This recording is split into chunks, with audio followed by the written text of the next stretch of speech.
అన్న నమస్తే అన్న. ఓకే నమస్తే. ఏం పేరు అన్న? నా పేరు రంజిత్. రంజిత్ గారు ఏం చేస్తుంటారు? నేను ఇప్పుడు హౌసింగ్ ఫైనాన్స్ మేనేజర్ చేస్తా. సో ఇక్కడ ఉండేది ఎక్కడ? ఇక్కడే ఉంటా. మా కాన్స్టిట్యూన్సీ వచ్చి పాలకుర్తి మాది.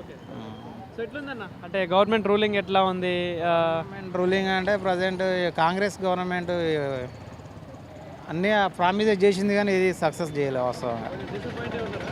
చాలా డిసప్పాయింట్లో ఉన్నాం వాస్తవంగా. ఇక చాలా హామీలు రైతు రుణమాఫీ అని, ఇప్పుడు రైతు భరోసా, ఈ కళ్యాణ లక్ష్మి బదులు బంగారం గోల్డ్ అవన్నీ ఏం సక్సెస్ చేయలేదు వాస్తవంగా. నేను కూడా ఈసారి కాంగ్రెస్కి వేసిన ఓటు, కానీ అంత లేదు, అయిపోయింది ఆల్రెడీ. ఇప్పుడు ప్రజలలో కూడా పూర్తి వ్యతిరేకత ఉంది కాంగ్రెస్ మీద. ఇప్పుడు మళ్ళీ ప్రజలంతా బీఆర్ఎస్ వైపే చూస్తున్నారు. అంటే ప్రధానంగా రైతుల విషయంలో ఎట్లా ఉంది అంటే ఇక్కడ? ఎందుకంటే ఇప్పుడు విలేజ్ ఏరియాస్ కాబట్టి, విలేజ్లో ఇప్పుడు మన రూరల్ ఏరియాలో ఎవరైనా రైతు, మ్యాక్సిమం రైతు. అంటే హయ్యర్ స్టడీస్ వాళ్ళు చాలా తక్కువ ఉంటారు. ఎవరైనా మన వ్యవసాయం మీద, తెలంగాణ అంటేనే వ్యవసాయం మీద ఆధారపడి మొత్తం రైతుకు సంబంధించిన ప్రామిసెస్ అన్నీ ఇవి కూడా ఒక్కరు కూడా సక్సెస్ చేయలేదు. యూరియా విషయంలో ఇంకా చాలా నెగిటివ్ ఉంది గవర్నమెంట్ మీద.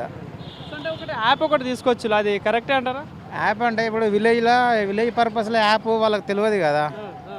ఇప్పుడు యూరియా యాప్ అది అంతా వాళ్ళకి స్టడీ తెలియదు. యాప్ డౌన్లోడ్ చేసుకొని ఎట్లా చేసుకుంటారు అది కూడా ఒకటి చాలా.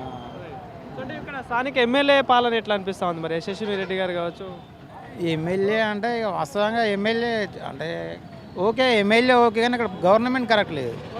ఇప్పుడు ఫండ్స్ అవి ఇవి అని పాపం ఆమె చేద్దామని ట్రై చేస్తుంది, కానీ ఆమె కరెక్ట్ సపోర్ట్ లేదు గవర్నమెంట్ నుంచి. అట్లా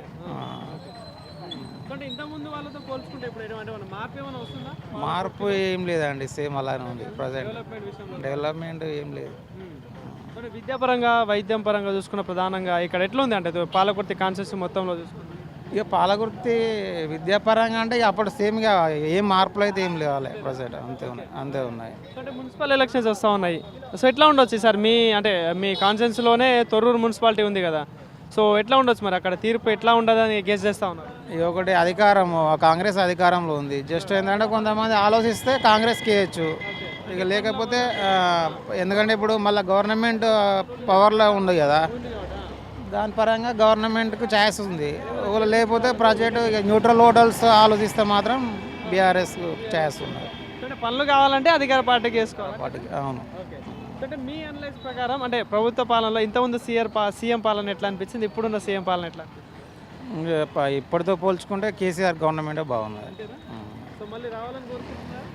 ఇక ప్రజెంట్ నేనని కాదు, చాలా మంది ఆల్రెడీ ఫిక్స్ అయి ఉన్నారు. టీఆర్ఎస్కి మ్యాక్సిమం వచ్చేసరి అవకాశాలు ఉంటాయి. ఇంకో ఫైనల్గా ఒక క్వశ్చన్, అంటే మీరు కూడా కొంచెం ఎడ్యుకేటెడ్ పర్సన్ కావచ్చు. సో ఇక్కడ పాలకుర్తి కాన్స్టిట్యూన్సీలో ఇంకా చేయాల్సిన అభివృద్ధి కావచ్చు, ఇంకా ఏం రిక్వైర్మెంట్ ఉంది ఇక్కడ సమస్యల విషయంలో? ఇక మాది నేటివ్ ప్లేస్ అటు కాబట్టి ఇటు నాకు చాలా తెలియదు.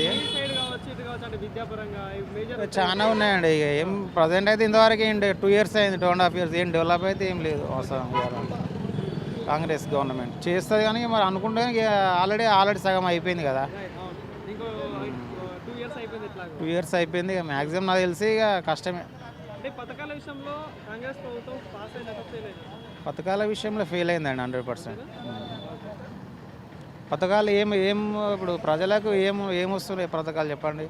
ఫ్రీ బస్ ఒకటి ఉంది, ప్రజెంట్ వచ్చేటి అయితే ఏం లేవు కదా పథకాలు. ఫ్రీ కరెంట్ ఒకటి ఉంది. రుణమాఫీ అంటే 50% అయిందండి, 50% కాలే. 50% దాకా చేశాడు రుణమాఫీ, ఒక 50% కాలే రుణమాఫీ. ఇక మెయిన్ ప్రజలలో ఏంటంటే కొంచెం రైతు భరోసా వల్ల కొంచెం చాలా, రైతు భరోసా ఒకటి, మన యూరియా ఒకటి, బోనస్ కొంత, అది కూడా 50% పడుతుంది, 50% మంది పడతలేదు అది కూడా బోనస్.